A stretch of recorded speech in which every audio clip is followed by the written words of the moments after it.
Following his KO loss to Robert Whittaker last night, Ikram Aliskerov posted this to his Instagram. He wrote, "Praise be to God. Don't make excuses. I'll try to benefit from everything, and so everything is fine. Praise be to Allah. There are no excuses. I'll try to get the most out of everything, and that's all right."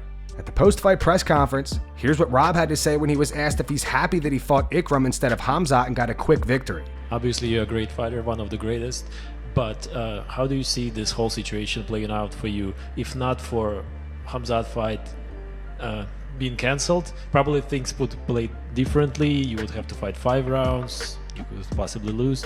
Are you happy how things played out and now you had a pretty quick victory?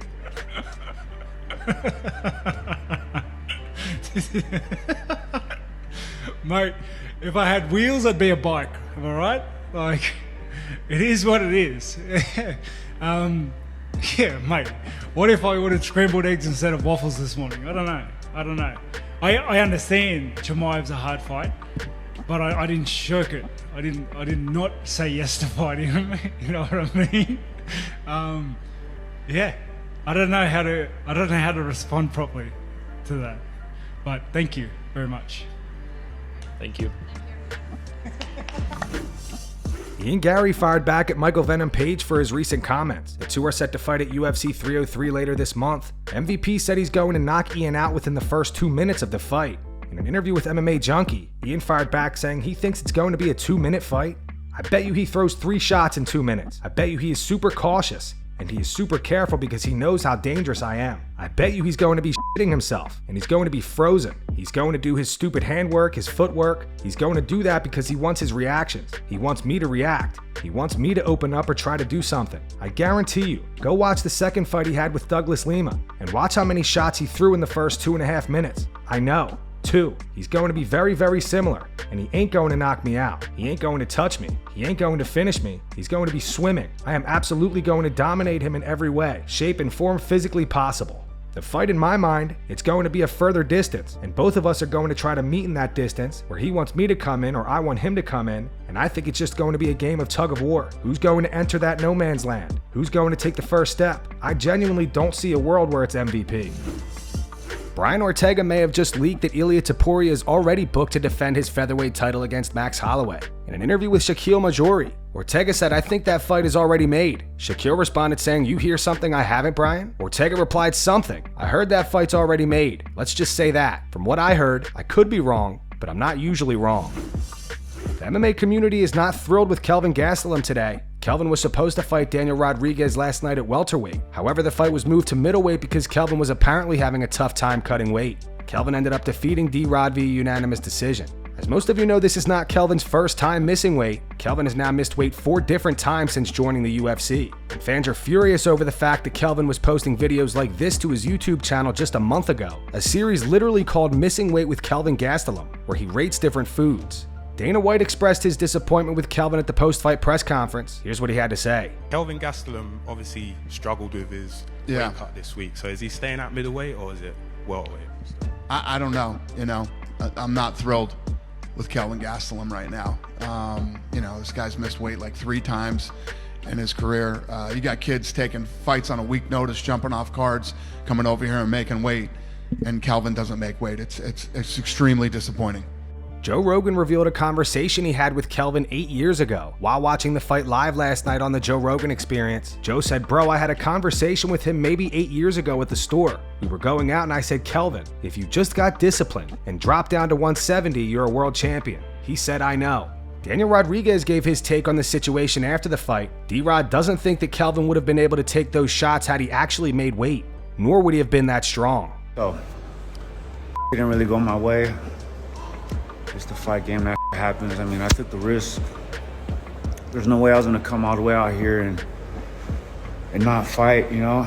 I guarantee if that fight was at 170 pounds, he wouldn't have had the energy to take me down. He wouldn't have been that strong. And he wouldn't have been able to take most of my punches, but you know, I ain't gonna dwell on it. You know, I thugged it out and kept it G. Rep the city, and I can't wait to come home. Shout out to all the fans, y'all some real ones. And to my family and my kids, I can't wait to come home. I miss you guys. and I'm gonna bounce back, and you know, yeah. All right, y'all. I'm done complaining about the fight. It happened. I knew the risk. With the risk came great rewards. I lost the fight, but I gained so much more in return. A ton of respect from the fight community, a nice raise, a 6-fight contract, 30% of his, you know, like, I can't even be mad. Yeah, I wanted to win, but I want so much more in the end. I knew the risk, I took it, put on a hell of a show. Fans love me, I love y'all. My kids are proud, my family's proud.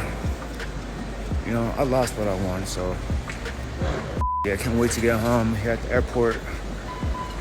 And, you know, love life, baby, let's go.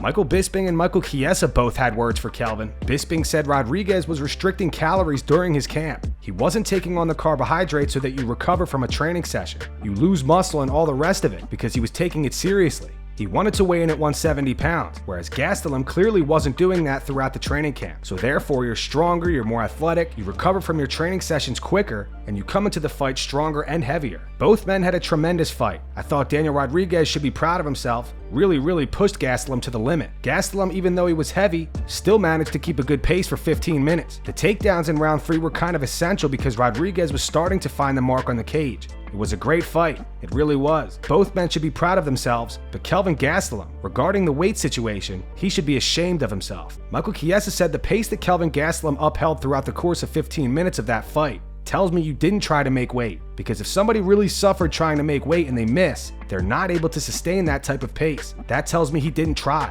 And the fact that he really deflected Daniel Cormier's question in the post-fight interview. He asked, hey, what was up with the weight miss? And Kelvin completely deflected from it and delivered once again. I hate to be hard on the guy, but I have to. It's part of my job. You delivered another empty promise that it won't happen again. This has happened too many times with Kelvin Gastelum. He should not be allowed to sign a contract to fight at welterweight ever again. Fans on social media have been pointing out Kelvin's missing weight series. Here's one of the posts going around. It says, nah, 1 month ago. To read off the top replies, cut him so he can focus more time on his food reviews. Bro should just hang it up and focus on the food reviews. Chances of success are much higher. This man was never focused on making weight. Fatty manifested this. Kelvin Gastelum misses weight by 15 pounds and all of a sudden he has fantastic wrestling and relentless cardio. Probably just a coincidence. No coincidence, and UFC did D-Rod a huge disservice. The fact that Kelvin knew he was going to miss and didn't let the guy know till Thursday is wild, and he moved up in weight class and suckered D-Rod into joining last minute. Weak sauce move.